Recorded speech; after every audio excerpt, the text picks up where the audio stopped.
Hello, you're watching the business headlines on HW News with me, Ali Azhar. To inform you about some of the problems that homegrown auto major Tata Motors is facing would be its total domestic sales have reported a 34% drop to roughly 33,000 units in July from more than 50,000 units in the same month last year. Passenger vehicle sales dropped 31% and commercial vehicle sales were down 36% when compared with the same July month of last year. In addition, exports were also slashed by 32%.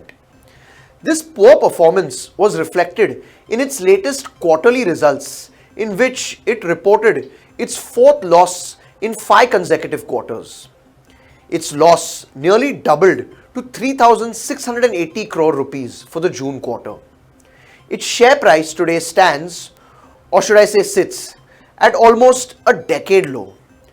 And while you may argue that this is due to slowing sales seen in its luxury car division Jaguar Land Rover or JLR because of declining sales in China, increased protectionism in the US and uncertainty surrounding Brexit, its problems originate from the fact that India is in the midst of one of the worst auto sector slowdowns ever, which I will come to later. However, the severity of the slowdown has led automakers to lay off workers and shut showrooms across the country. The market slowdown led Tata Motors to announce a block closure or a partial shutdown for the 4th time since last month of one of its biggest plants, which is located at Jamshedpur. This latest partial shutdown was put in place from Thursday to Saturday, which was from the 1st to the 4th of August, and besides, Sunday was anyways a holiday. Such closures are resorted to by companies, 1. to control costs as operational and salary expenses are saved, and 2. to avoid inventory buildup as production is reduced to keep it in line with the sluggish market demand.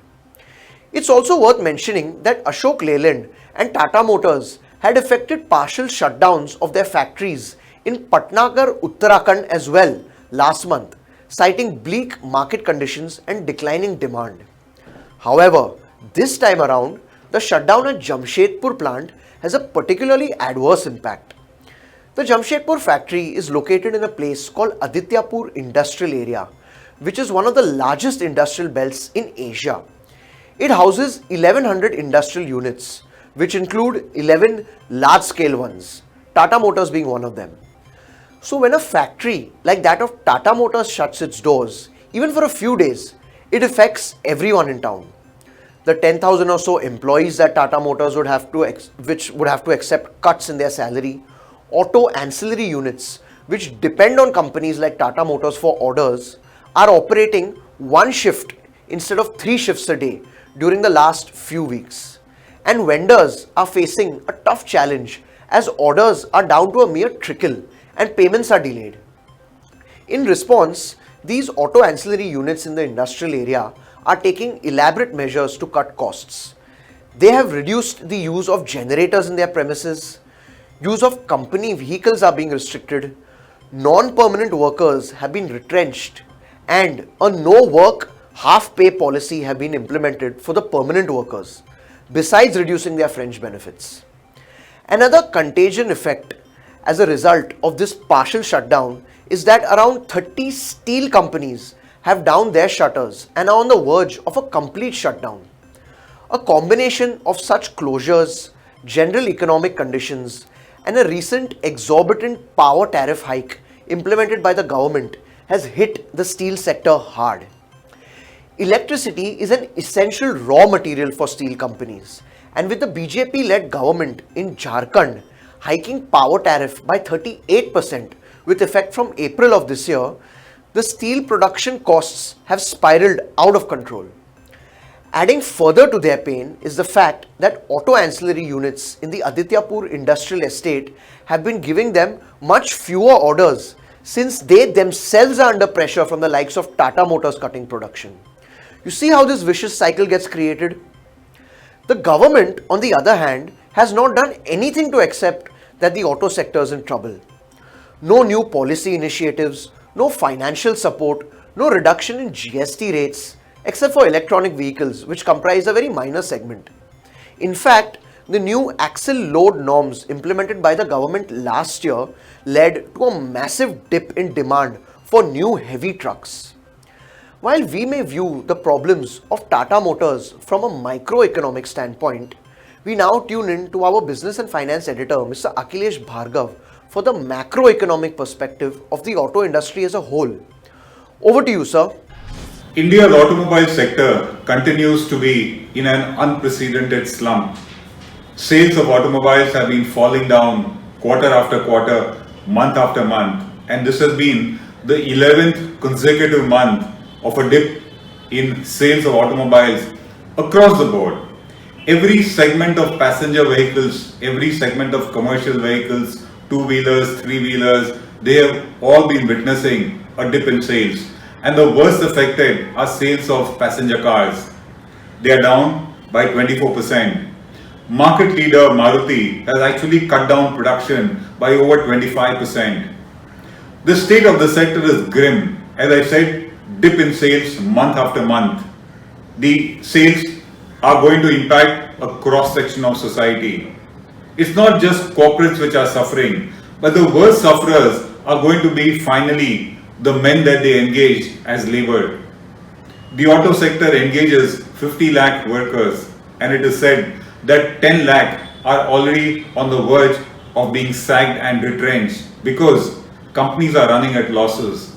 Tata Motors has just reported a huge loss, and this is going to be the scene of company after company. What is the reason that the vehicles are not selling, because of which the sector is in such a crisis? It's a combination of too many factors. The first one, according to us, the most important one, is the receding household income. Households have aspirations to own vehicles, but you need income to pay for the loans. So the first dissuading factor has been receding household incomes and household savings. The second one has been tight liquidity. The NBFC sector, which has been a large lender in the sales of automobiles by way of giving finances, it has been in a mess, and liquidity remains tight for this sector, not just for the buyer but also now for the manufacturer also, because with the sector being in stress, banks are now averse to lending. This has led to low consumer demand.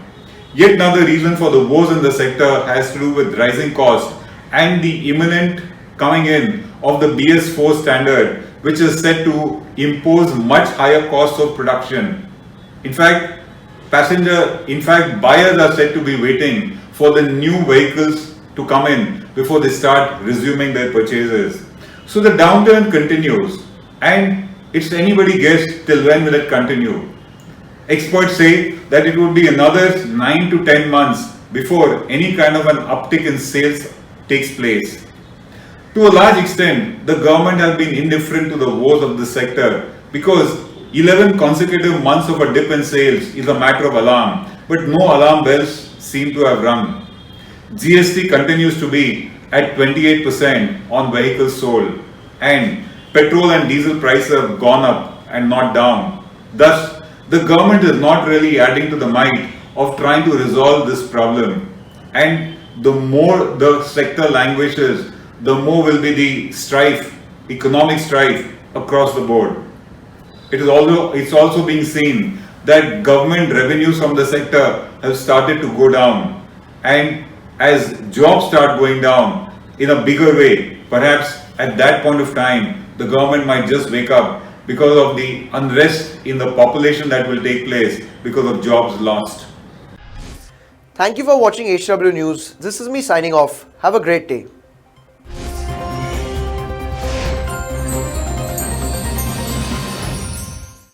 Namaskar. HW News Network today is a year and a half old. Thanks to your support, thanks to your love, we've grown. We require your support a little more. What we request you to do is to download our free app. Our app is in English, Hindi and Marathi.